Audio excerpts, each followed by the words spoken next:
बिस्मिल्लाहिर्रहमानिर्रहीम, अस्सलामुअलैकुम। पाकिस्तान में स्टडी के मौके अगर अजीज तलबा कम हैं तो पाकिस्तान को छोड़कर आप लोग यूरोपियन कंट्रीज में जाना चाहते हैं तो इस वीडियो में आप लोगों को 5 ऐसे कंट्रीज बताने जा रहा हूं कि जहां पर आप लोग अगर जाना चाहते हैं तो वीज़ा फ्री मिलेगा, रहाइश फ्री, खाना फ्री, यूनिवर्सिटी की फ़ीस भी नहीं आप लोगों को देनी पड़ेगी।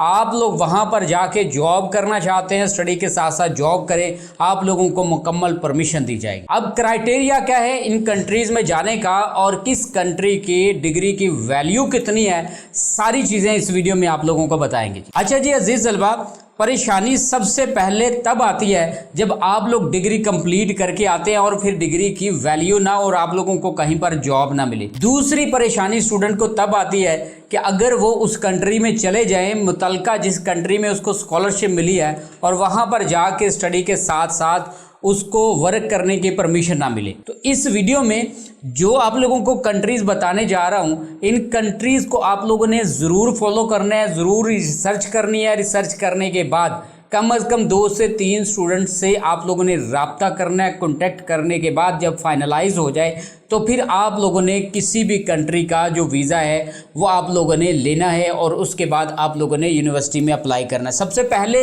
यूनिवर्सिटी में अप्लाई होता है, आप लोगों को एडमिशन मिल जाता है, फिर वीज़ा मिलता है। ये नहीं है कि पहले वीज़ा ले लें स्टडी और उसके बाद फिर आप लोग यूनिवर्सिटी में जाके उधर एडमिशन लें। तो सबसे पहले यहाँ पे पाकिस्तान में रहते हुए आप लोगों ने किसी भी यूनिवर्सिटी में अप्लाई करना है। जब आप लोगों की डिग्री कंप्लीट हो जाती है, जब आप लोगों को परमिशन मिल जाती है, आप लोगों का एडमिशन मिल जाता है, फिर वीज़े का प्रोसेस होता है। अच्छा, आप लोगों को क्राइटेरिया बता देते हैं कि कौन से कंट्री का क्राइटेरिया क्या है और आप लोग अगर उस कंट्री में जाते हैं तो आप लोगों की जो बेसिक एजुकेशन है वो कितनी होनी चाहिए। देखिए सबसे पहले जी आप लोगों को बता देते हैं जितने भी कंट्रीज है, मैंने आप लोगों को 5 का नाम बताया तो 5 के नेम आप लोगों को बता देते हैं। सबसे पहले जी जर्मनी है, दूसरे नंबर पे है जी नॉर्वे, तीसरे नंबर पे है जी फिनलैंड, चौथे नंबर पे है जी हंगरी और 5वें नंबर पे है तुर्की।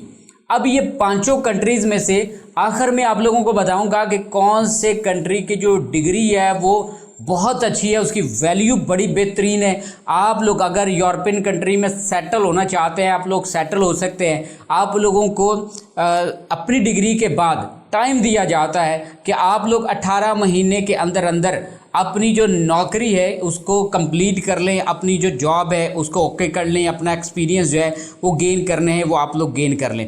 अब सबसे पहले हम लोग बात करते हैं जी जर्मनी की।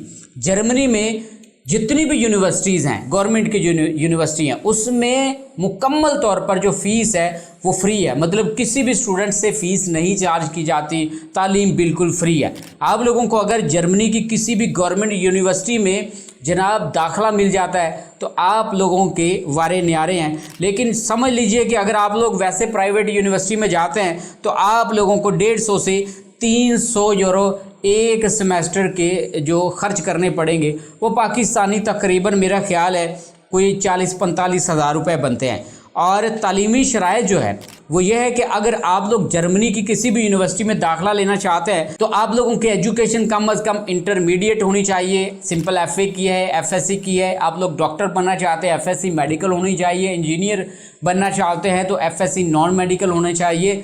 ये आप लोगों ने इंटर करना है। इसके बाद 1 साल आप लोगों ने किसी भी यूनिवर्सिटी में दाखला लेना है और दाखले के बाद आप लोगों ने अप्लाई करना है। आप लोगों का यूनिवर्सिटी में अगर एडमिशन हो जाता है तो फिर आप लोगों को स्टडी वीज़ा मिलेगा। इसके बाद आप लोगों ने आइल्स करना है, कम से कम 6 बैंड आप लोगों का आइल्स होना चाहिए और APS सर्टिफिकेट आप लोगों ने ज़रूर हासिल करना है। अब APS सर्टिफिकेट क्या होता है नेक्स्ट आप लोगों को किसी टाइम बताऊंगा जी। तो अगर आप लोग जर्मनी में दाखला लेना चाहते हैं तो आप लोगों का टोटल जो खर्चा है वो 600 पाउंड से लेकर 1000 पाउंड है। और आप लोग अगर अर्निंग करते हैं, वहाँ पे कोई जॉब करते हैं तो आप लोगों का कम तकरीबन इतना ही बन जाएगा। मतलब आप लोग स्टडी के साथ साथ जॉब करते हैं तो आप लोग खुद ही अपना खर्चा पूरा कर लेंगे। आप लोगों का हॉस्टल का जो खर्चा है, रहाइश का जो खर्चा है, सब कुछ आप लोगों के इससे पूरे हो जाएंगे।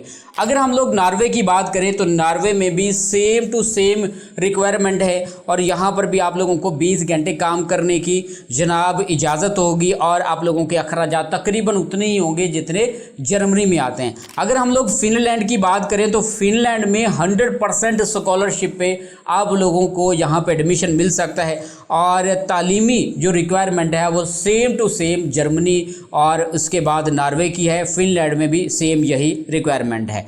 अगर हम बात करें हंगरी की, तो हंगरी की जनाब जो रिक्वायरमेंट है वो इतनी जनाब सख्त नहीं है। हंगरी में आप लोगों को आइल्स भी करना नहीं पड़ेगा, आप लोगों की तालीम भी बिल्कुल फ्री होगी और मुकम्मल आप लोगों को 100% स्कॉलरशिप पे जनाब आप लोगों की एजुकेशन है वो कंप्लीट होगी। यहाँ पे ख़र्चा भी कम होगा। जितने भी कंट्रीज़ हैं सारे कंट्रीज़ में से ख़र्चा हंगरी में कम होता है। अगर आप लोग वीज़ा लेना चाहते हैं स्टडी, तो यहाँ पर जाकर आप लोग अपनी स्टडी जनाब कंप्लीट कर सकते हैं और यहाँ पर आप लोगों को काम करने की अपनी स्टडी के साथ साथ भी इजाज़त होगी। और आखिर में हम लोग बात करते हैं तुर्की की। तुर्की में आप लोगों को 100% स्कॉलरशिप पे आप लोगों की स्टडी होगी और यहाँ पर भी आइल्स की ज़रूरत नहीं है। आप लोग अगर स्पोकन इंग्लिश नहीं जानते, आप लोगों को आइल्स पास करना नहीं पड़ता, तो आप लोग इजीली यहाँ पर जाके अपनी एजुकेशन कंप्लीट कर सकते हैं। लेकिन यहाँ पे एक कबाहत है कि आप लोगों को काम करने की इजाज़त नहीं होगी। बाकी जितने भी कंट्रीज़ हैं वहाँ पर आप अपनी पार्ट टाइम जॉब भी कर सकते हैं, लेकिन तुर्की में मौके बहुत कम है। आप लोगों को अगर परमिशन मिल जाती है तो बहुत कम चांसेस है कि आप लोग अपनी स्टडी के साथ साथ जॉब भी कर सकें।